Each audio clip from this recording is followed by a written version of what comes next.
یہ حضرت صدیق اکبر رضی اللہ تعالیٰ عنہ سے مروی ایک حدیث ہے کہ حضور اقدس نبی کریم صلی اللہ علیہ وسلم نے ارشاد فرمایا کہ ما اصر من استغفر وان عاد فی اليوم 70 مرہ، کہ جو شخص استغفار کرتا رہے، اللہ تعالیٰ سے اپنے گناہوں کی معافی مانگتا رہے، وہ چاہے دن میں 70 مرتبہ اس نے گناہ کیا ہو، لیکن وہ ان لوگوں میں شمار نہیں ہوگا جن کو گناہ پر اصرار کرنے والا کہا جائے۔ تفصیل اس کی یہ ہے کہ ایک جگہ قرآن کریم میں اللہ جل جلالہ نے ارشاد فرمایا ہے اپنے نیک بندوں کا ذکر کرتے ہوئے، اپنے ان بندوں کا جو اللہ تبارک و تعالیٰ کے ہاں مقبول ہیں، ان کا ذکر کرتے ہوئے فرمایا والذین اذا فعلوا فاحشۃ او ظلموا انفسهم ذکروا اللہ فاستغفروا لذنوبهم ولم يصروا على ما فعلوا وهم يعلمون، کہ یہ وہ لوگ ہیں کہ اگر کبھی ان سے کوئی بے حیائی کا کام ہو جائے یا یہ اپنی جانوں پر کوئی ظلم کر بیٹھیں، یعنی کسی گناہ کا ارتکاب کر بیٹھیں، تو جب اللہ کو یاد کرتے ہیں تو اللہ کو یاد کر کے یہ اللہ تبارک و تعالی سے اپنے گناہوں کی معافی مانگتے ہیں، اور جو کچھ انہوں نے کیا یعنی جو گناہ ان سے سرزد ہوا اس پر اصرار نہیں کرتے، جان بوجھ کر اس گناہ کے اوپر اصرار نہیں کرتے، بلکہ اللہ تبارک و تعالی سے معافی مانگتے ہیں۔ تو اس آیت کریمہ میں اللہ تبارک و تعالی نے بندے کی توبہ قبول ہونے کے لیے گویا یہ ایک شرط کے طور پر بات ذکر فرمائی کہ گناہ کرنے کے بعد اس گناہ پر اصرار نہ ہو۔ اگر گناہ پر اصرار ہو تو پھر توبہ کارآمد نہیں، لیکن اگر گناہ پر اصرار نہیں ہے تو پھر اللہ تعالیٰ سے جب توبہ مانگیں گے تو اللہ تبارک و تعالیٰ قبول فرمائیں گے، گناہوں کو معاف فرما دیں گے۔ یہ تو آیت کریمہ کا ترجمہ ہے۔ اسی آیت کے حوالے سے اس حدیث میں رسول اللہ صلی اللہ علیہ وسلم نے یہ ارشاد فرمایا کہ جو شخص استغفار کرتا رہے مسلسل وہ اصرار کرنے والوں میں شمار نہیں ہوگا، چاہے دن میں 70 مرتبہ گناہ کیا ہو، لیکن وہ اصرار کرنے والوں میں شمار نہیں ہوگا، کیونکہ استغفار کر رہا ہے، اپنے اس فعل پر نادم ہے اور اللہ تبارک و تعالی سے مغفرت طلب کر رہا ہے، تو اس کو اصرار کرنے والوں میں شمار نہیں کیا جائے گا، پھر بھی اللہ تبارک و تعالی اس کی توبہ قبول فرما لے گا۔ یہ توبہ اور استغفار اللہ تبارک و تعالی نے ایک ایسا نسخہ تریاق عطا فرمایا ہے ہم سب اللہ کے بندوں کو کہ اس کی موجودگی میں شیطان کا کوئی وار کارآمد نہیں رہتا۔ ہمارے حضرت والا قدس اللہ تعالیٰ سے رضا فرمایا کرتے تھے کہ جب اللہ تبارک و تعالیٰ نے انسان کو پیدا کیا تو انسان سے بھی پہلے شیطان کو پیدا کر دیا تھا۔ شیطان کی تخلیق پہلے ہوئی، آدم کی تخلیق بعد میں ہوئی، تو انسان سے بھی پہلے شیطان کو پیدا کر دیا تھا، جس کے معنی یہ ہے کہ وہ شیطان اس لیے پیدا کیا گیا تھا، اس کا مقصد تخلیق ہی یہ تھا کہ جو آدم علیہ السلام بعد میں پیدا ہونے والے ہیں ان کی اولاد کو یہ بہکائے گا۔ گویا گناہ کے سبب کو اللہ تعالی نے پہلے سے پیدا کر دیا اور انسان بعد میں پیدا ہوا، تو گویا اس جب انسان کو بھیجا اس دنیا میں تو ساتھ میں شیطان کو لگا کر بھیجا۔ اب یہ شیطان کیا تھا؟ یہ ایک زہر جو ہلاک کرنے والا انسان کو. تو اللہ جل جلالہ کی حکمت سے یہ بات بعید تھی، حکمت سے بھی اور رحمت سے بھی یہ بات بعید تھی کہ اللہ تعالیٰ زہر پیدا فرمائے اور اس کا تریاق پیدا نہ کرے، اس کا توڑ پیدا نہ فرمائے.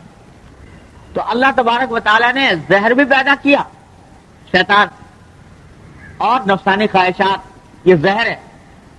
لیکن اس زہر کا تریاق بھی اتنا آسان بنا دیا، اتنا آسان بنا دیا کہ ادھر سے یہ زہر انسان کو کاٹے اور ڈسے، اسی وقت انسان تریاق استعمال کر سکتا ہے بغیر کسی ادنا محنت کے. گناہ ہوا اور گناہ کے فوراً بعد طبیعت میں ندامت ہوئی، اور ندامت کے بعد اس نے کہہ دیا استغفر اللہ ربی من کل ذنب واتوب الیہ.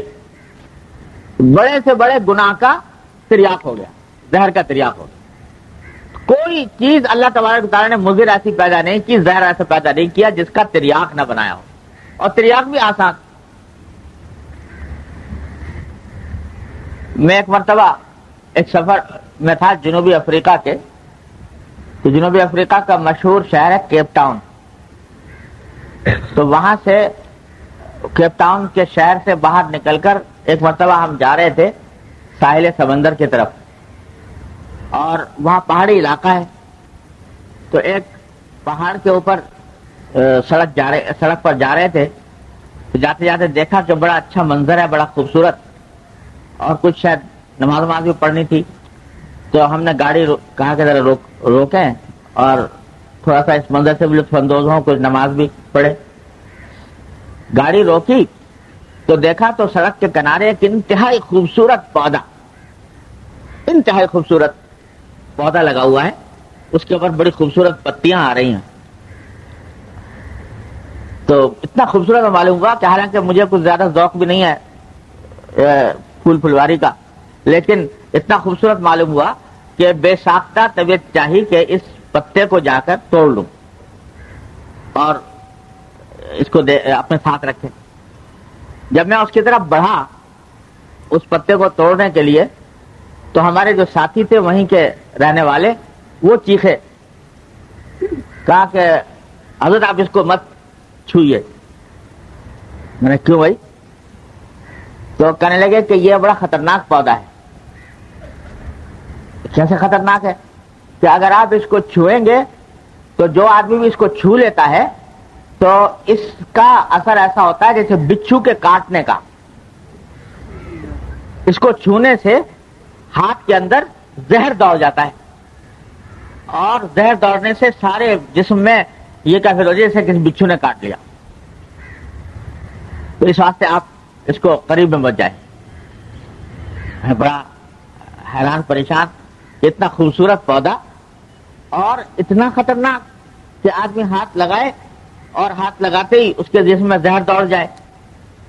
تو میں نے ان سے کہا کہ بھئی یہ تو بڑا خطرناک ہے، مجھے تو آپ نے بتا دیا کوئی اجنبی آدمی بیچارہ گزر رہا ہو یہاں سے اور وہ ہاتھ لگاتے چھو لے تو اس کے اوپر تو زہر کا اثر ہو جائے، وہ تو بیچارہ پریشان ہو جائے. تو اس پر انہوں نے کہا کہ ہاں ہے تو بڑا خطرناک، مگر اللہ تعالیٰ کی قدرت ایسی ہے کہ جہاں یہ پودا ہوتا ہے اسی کی جڑ میں ایک اور پودا بھی ہوتا ہے، اور وہ پودا اس زہر کا تریاق. جہاں یہ پودا پایا جائے گا اس کے ساتھ ہی اللہ میں نے دوسرا پودا پیدا کر دیا ہے. اگر کسی نے اس کو چھوا اور اس کے اوپر زہر کا اثر ہو گیا تو فوراً اس کا علاج یہ ہے کہ نیچے جو پودا اگ رہا ہے اس کو ہاتھ لگا لے تو وہ سارا زہر کا اثر ختم ہو جاتا ہے. میں نے کہا دیکھو اللہ تبارک اللہ احسن الخالقین. لوگ کہتے ہیں کہ صاحب یہ خود بخود پیدا ہو گیا، یہ کائنات، یہ عالم، یہ پھول جو ہے، یہ پھل اور یہ سب خود پیدا ہو گئے. تو میں نے کہا یہ بہترین اللہ تعالیٰ نے مثال دے رکھی ہے گناہوں کی اور توبہ کی، گناہوں کی اور استغفار کی. کہ یہ گناہ جو ہیں دیکھنے میں بڑے خوش منظر، بڑا دلاویز، انسان کا دل ان کی طرف مائل ہوتا ہے، انسان کا دل اس کی طرف لپکتا ہے، لیکن خاصیت ان کی ایسی زہریلی کہ اگر ان کو آدمی اس طرح کر لے، وہ گناہ کا ارتکاب کر لے، تو اس کے نتیجے میں انسان جو ہے اس کے اوپر زہر چڑھ جاتا ہے، اور ایسا زہر چڑھتا ہے کہ اللہ تعالیٰ سے محفوظ رکھے. لیکن ساتھ ہی اللہ تبارک و تعالیٰ نے تریاق بھی پیدا فرما رکھا ہے، اور تریاق بھی اتنا آسان، جیسے وہاں کہ تریاق کے لیے کہیں دور جانے کی ضرورت نہیں، وہی جڑ میں نکلا ہوا ہے۔ اسی طریقے سے ہر گناہ کا تریاق اللہ تبارک و تعالیٰ نے اتنا آسان بنا رکھا ہے کہ جب چاہو، جہاں چاہو، جس طرح چاہو اس تریاق کو استعمال کر لو۔ استغفر اللہ ربی من کل ذنب واتوب الیہ، اللہ دل سے کہہ دو، ندامت کے ساتھ، پشیمانی کے ساتھ کہ یا اللہ یہ غلطی ہو گئی، یہ مجھ سے گناہ سرزد ہو گیا، اور آئندہ کے لیے اپنی طرف سے عزم کرتا ہوں، ارادہ کرتا ہوں جب آئندہ یہ گناہ نہیں کروں گا۔ جب ایک مرتبہ یہ دل سے کہہ دیا، اللہ تعالیٰ کی طرف رجوع ہو گئے، کتنا ہی بڑے سے بڑا پہاڑ گناہ ہو اللہ تعالیٰ نے ڈھیر کر دیا۔ اور یہ دروازہ کھلا رکھا ہے، التائب من الذنب کمن لا ذنب لہ، کہ جو ایک مرتبہ توبہ کر لے تو وہ ایسا ہو گیا جیسے کہ گناہ کبھی کیا ہی نہیں۔ اور دروازہ کھلا ہے، کھلا ہے، کب تک کھلا ہے؟ جب تک کہ سکرات الموت طاری نہ ہو جائیں، نزع کی کیفیت نہ آ جائے، اس وقت تک یہ دروازہ کھلا ہوا ہے۔ تو بھائی یہ اللہ تبارک و تعالیٰ نے استغفار اور توبہ ایسی چیز بنائی ہے کہ اس سے بڑے گناہوں کے پہاڑ جو ہیں وہ منہدم ہو جاتے ہیں آنے واحد۔ تو ہمارے حضرت فرماتے تھے،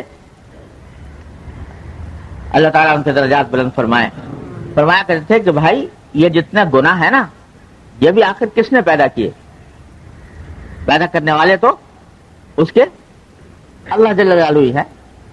خالق خیر بھی وہ ہیں، خالق شر بھی وہ ہیں۔ تو ثواب کے پیدا کرنے والے بھی وہی، عذاب کے پیدا کرنے والے بھی وہی، نیکی کے پیدا کرنے والے بھی وہی، گناہ کے پیدا کرنے والے بھی وہی۔ پیدا تو انہوں نے کیے ہیں۔ یہ پیدا جو کیے گئے ہیں یہ کوئی بغیر مصلحت اور حکمت کے نہیں کیے گئے۔ انسان کو بھیجا ہی دنیا میں اس وقت جب یہ بات طے ہو گئی کہ اس میں غلطی کرنے کی صلاحیت ہے۔ اگر غلطی کرنے کی صلاحیت نہ ہوتی تو اس کو انسان کے تخلیق کا مقصد ہی بہت تھا۔ حضرت آدم علیہ السلام کو پیدا کیا، فرشتے کہہ رہے ہیں کہ یا اللہ کس کو آپ پیدا کر رہے ہیں؟ ایک ہم ہیں کہ صبح سے لے کے شام تک تسبیح میں، تقدیس میں، آپ کی حمد و ثنا میں لگے رہتے ہیں، اور ہم کبھی گناہ کر ہی نہیں سکتے، معصیت کر ہی نہیں سکتے، نافرمانی کا تصور ہی نہیں، اور ایک ایسی مخلوق کو آپ پیدا کر رہے ہیں کہ جس کے اندر گناہ کی صلاحیت ہے، جس کے اندر فساد کی صلاحیت ہے، دنیا میں فساد پھیلانے کی صلاحیت ہے، یہ مخلوق کیوں پیدا کی جا رہی؟ اللہ تبارک و تعالیٰ نے جواب میں فرمایا کہ انی اعلم ما لا تعلمون، تم نہیں جانتے، میں جانتا ہوں۔ اس مخلوق کو جو میں پیدا کر رہا ہوں تو میں ہی جانتا ہوں کہ یہ مخلوق کیوں پیدا کی جا رہی ہے۔ یہ اس لیے پیدا کی جا رہی ہے کہ تمہارے اندر گناہ کی صلاحیت نہیں، تم گناہ سے بچو گے تو تمہارا کوئی کمال نہیں۔ اور یہ مخلوق جو ہم پیدا کر رہے ہیں اس کے اندر ہم نے گناہ کے سارے تقاضے ودیت کیے ہیں۔ اس میں غصہ بھی ہے، اس میں شہوت بھی ہے، اس میں خواہشات نفس بھی ہیں، اس کو بھوک بھی لگتی ہے، اس کو پیاس بھی لگتی ہے، اس کے اندر سارے بشری تقاضے پیدا ہوتے ہیں۔ اور جس وقت یہ مخلوق ان سارے گناہ کے تقاضوں کو پامال کر کے ہماری عظمت کو مد نظر رکھتے ہوئے، ہمارے خوف کو مد نظر رکھتے ہوئے ان گناہوں کو چھوڑے گی تو اس وقت یہ تم سے بھی آگے نکل جائے گی۔ اس لیے پیدا کرنا ہے۔ تو آدم علیہ السلام کو پیدا کرنے کے بعد ہمارے حضرت فرماتے تھے کہ اللہ میں نے فوراً دنیا میں نہیں بھیج دیا، بلکہ پہلے جنت میں رکھا اور صرف ایک حکم کا پابند کیا، اور کوئی حکم نہیں، نہ نماز کا، نہ روزے کا، نہ زکوٰۃ کا، نہ حج کا، نہ تسبیح کا، نہ تقدیس کا، نہ کچھ۔ ایک حکم کیا کہ اس درخت کے پاس مت جانا، لا تقربوا هذه الشجرة، بس ایک حکم دیا۔ تو کیا ہوا؟ آزمانا یہ تھا کہ آیا یہ ہو گئی اس میں صلاحیت پیدا دنیا میں جانے کی کہ نہیں۔ جب وہ درخت کھا لیا اور درخت کھا کے غلطی ہو گئی، اور غلطی ہونے کے بعد پشیمانی ہوئی کہ اللہ یہ کیا ہو گیا، اور یہ بھی پتہ نہیں کہ اس پشیمانی کی حالت میں اس غلطی کا مداوع کیسے ہو، کیسے علاج کروں، کیا اس کا تدارک کیسے ہو۔ اس بے بسی کے عالم میں کہ یا اللہ یہ ہو گیا، اب ندامت ہے، شرم ہے، افسوس ہے، صدمہ ہے، یہ سب کچھ ہے، پتہ نہیں چل رہا کہ اب کیا کرے. تو اللہ تعالیٰ فرماتے ہیں چلو ہم تمہیں بتاتے ہیں کیا کرو. فَتَلَقَّىٰ آدَمُ مِن رَبِّهِ كَلِمَاتٍ، اللہ تعالیٰ نے آدم علیہ السلام کو کچھ کلمات سکھائے اس وقت. وہ کلمات کیا تھے؟ رَبَّنَا ظَلَمْنَا أَنفُسَنَا وَإِن لَّمْ تَغْفِرْ لَنَا وَتَرْحَمْنَا لَنَكُونَنَّ مِنَ الْخَاسِرِينَ. اے اللہ ہم نے اپنی جان پر ظلم کر لیا، اور اگر آپ معاف نہیں کریں گے، آپ رحم نہیں کریں گے تو ہم تو بڑا خسارے میں ہو جائیں گے. یہ استغفار کے یہ کلمات اللہ تبارک و تعالیٰ نے سکھائے آدم علیہ السلام. وہ کلمات جب کہے، استغفار کے کلمات، توبہ کے کلمات، اب ہمارے حضرت فرماتے ہیں، اللہ تعالیٰ فرماتے ہیں اب تم ہو گئے ہو اس قابل کہ تمہیں دنیا میں بھیجا جائے. تو اب دنیا میں بھیجا گیا کہ تمہارے ساتھ شیطان بھی لگا دیا، تمہارے ساتھ نفسانی تقاضے بھی لگا دیے، گناہ کے دائی بھی لگا دیے، اور ساتھ میں تریاق بھی بتا دیا ربنا ظلمنا انفسنا وان لم تغفر لنا وترحمنا لنكونن من الخاسرین. اب کہتے ہیں مسلح ہو کے جاؤ، اب تمہیں پوری طرح مسلح کر دیا گیا ہے دنیا کے اندر پیش آنے والے حالات کا مقابلہ کرنے کے لیے، اور علاج تمہیں بتا دیا، زہر بھی بتا دیا اور زہر کا تریاق بھی بتا دیا. اب جاؤ اور جا کر اپنے آپ کو اس شیطان کے اس بہکاوے سے بچانے کی کوشش کرو، کرتے رہو کرتے رہو کرتے رہو، لیکن جہاں کہیں یہ ڈس جائے تمہیں تو بس اس کا تریاق یہ ہے کہ ربنا ظلمنا انفسنا وان لم تغفر لنا وترحمنا لنكونن من الخاسرین. اور جو ندامت بڑھتی جائے گی اور آدمی اللہ تعالیٰ کی طرف رجوع کرتا جائے گا، استغفار کرتا جائے گا، اتنا ہی اللہ تبارک و تعالیٰ کا انشاءاللہ قرب بڑھے، اتنا ہی اللہ تبارک و تعالیٰ کے قرب میں اضافہ ہوگا. تو اس واسطے ہمارے حضرت فرمایا کرتے تھے کہ بھائی یہ گناہ جو ہے نا، یہ بھی اللہ تعالیٰ کی حکمت اور مصلحت سے پیدا کیا گیا ہے. یہ اس لیے پیدا کیا گیا ہے کہ اس سے بچنے کی کوشش کر کے تم اپنے درجات بلند کرتے چلے جاؤ، اور اتنا بلند کرو ان درجات کو گناہوں سے بچنے کی کوشش کر کے، اور اگر کبھی سرزد ہو جائے تو ندامت اور استغفار کر کے کہ تمہارا شمار ہو جائے توابین میں، جس کو قرآن کریم میں توابین اور اوابین میں تمہارا شمار ہو جائے. اتنا تو یہ گناہ در حقیقت دیکھنے میں بہت خراب چیز ہے، ہے ہی خراب، لیکن اگر کوئی انسان اپنے آپ کو اس گناہ سے بچانے کی کوشش میں لگا رہے اور توبہ اور استغفار کو اپنا معمول بنائے تو یہ گناہ انسان کو کہاں سے کہاں پہنچا دیتا ہے، اس کے درجات بلند کرتا ہے، اس کے درجات بلند کر کے کہاں سے کہاں پہنچا دیتا ہے. یہ ندامت بڑی عجیب چیز ہے. جب اللہ تبارک و تعالیٰ کے حضور شکستگی ہو، ندامت ہو، دل ٹوٹا ہوا ہو اپنے گناہ کے اوپر، تو اللہ تبارک و تعالیٰ فرماتے ہیں ان اللہ مع المنکسرۃ قلوبہم، اللہ تعالیٰ ساتھ ہوتا ہے ان بندوں کے جن کے دل ٹوٹے ہوئے ہوں. دل کیسے ٹوٹے کہ اللہ غلطی ہو گئی، گناہ ہو گیا، معاف فرما دیجئے، یہ ٹوٹے ہوئے دلوں کے ساتھ ہوتا ہے اللہ تبارک و تعالیٰ. تو یہ استغفار اور توبہ بڑا عظیم ہتھیار ہے جو اللہ تبارک و تعالیٰ نے بخشا ہے، جس کو بھی فرمایا انہ کان للأوابین غفورا. اللہ تبارک و تعالیٰ ان لوگوں کے لیے بڑی مغفرت کرنے والے ہیں جو بار بار ان کی طرف رجوع کرتے ہیں، بار بار ان کی طرف رجوع کر کے گناہوں کی معافی مانگتے ہیں.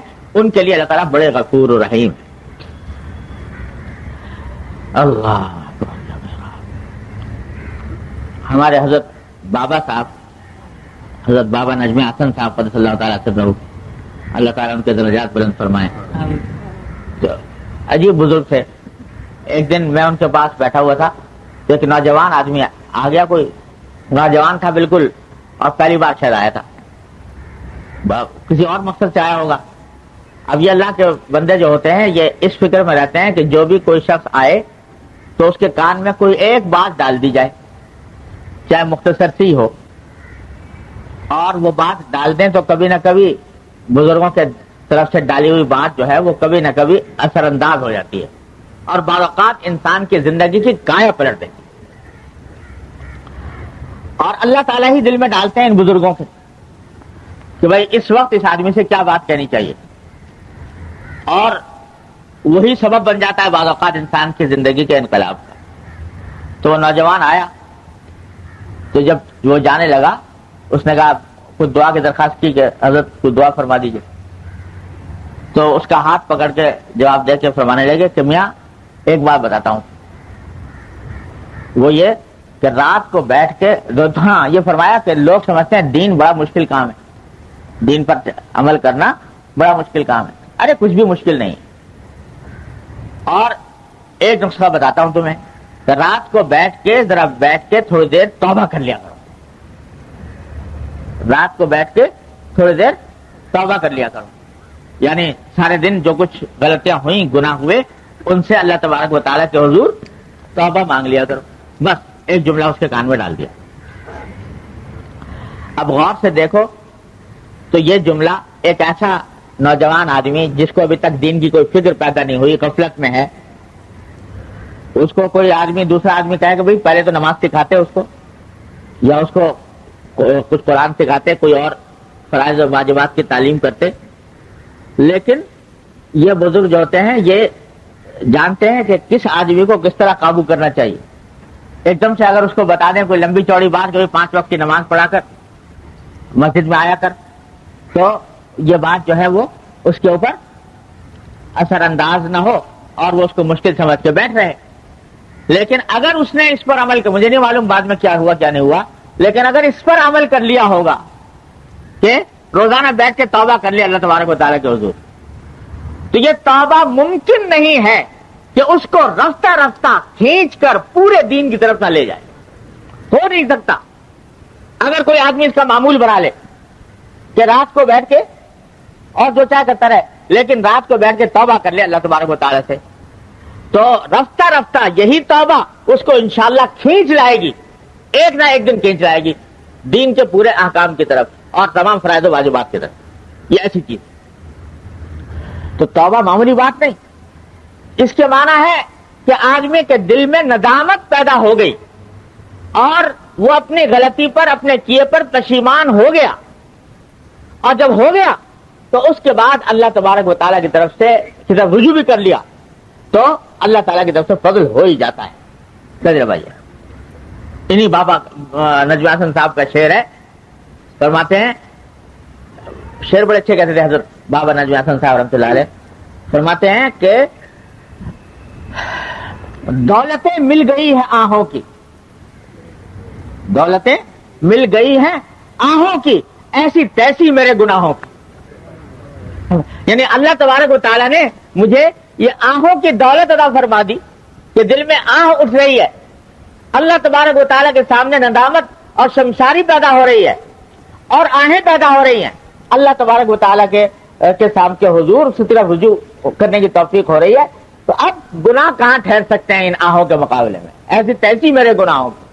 اب یہ گناہ کوئی نقصان نہیں پہنچا سکتے, اس واسطے کہ جب اللہ تعالیٰ کے حضور آہ کے ساتھ, آہوزاری کے ساتھ انسان متوجہ ہو گیا استغفار اور توبہ کی طرف, تو کوئی گناہ اس کے آگے ٹک نہیں سکتا, ٹھہر نہیں سکتا انشاءاللہ. تو یہ ہے در حقیقت کہ استغفار اور توبہ کا مقام. اب دیکھو یوں تو توبہ کے 3 شرطیں بیان کی جاتی ہیں. توبہ اس وقت تک کامل نہیں جب تک کہ 3 کام آدمی نہ کرے. سب سے پہلا کام اپنے کیے پر ندامت, شرمندگی, کہ جو میں نے کیا اس پر میں شرمندہ ہوں. پہلا عنصر توبہ کا یہ ہے. دوسرا فوراً اس کام کو چھوڑ دینا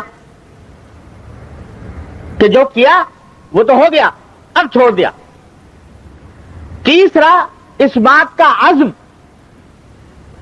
پکا ارادہ کہ اب آئندہ نہیں کروں گا. یہ 3 کام جب مل جاتے ہیں تو توبہ کامل ہوتی ہے. ندامت, اس کام کو فوراً چھوڑ دینا, اور آئندہ کے لیے عزم کر لینا کہ آئندہ میں یہ کام دوبارہ نہیں کروں گا. یہ تین باتیں جب مکمل ہو جائیں گی تو توبہ کامل ہوگی، اور جب توبہ کامل ہوگی تو ممکن نہیں ہے کہ قبول نہ ہو، ممکن نہیں ہے کہ قبول نہ ہو۔ اللہ جل جلالہ ضرور قبول فرماتے ہیں، اور سارے گناہ نہ صرف یہ کہ معاف ہو جاتے ہیں، نامہ اعمال سے محو کر دیے جاتے ہیں۔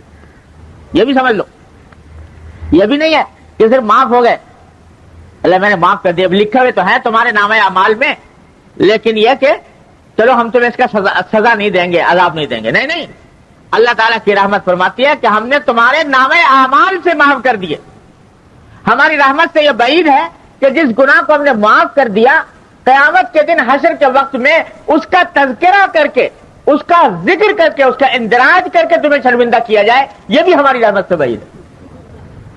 تو اس واسطے صرف اتنا ہی نہیں کہ معافی ہو گئی، نامہ اعمال سے مٹا دیا گیا، اب کوئی اس کا نشان باقی رہا ہی نہیں اس گناہ کا، اتنا مٹا دیا اس کو۔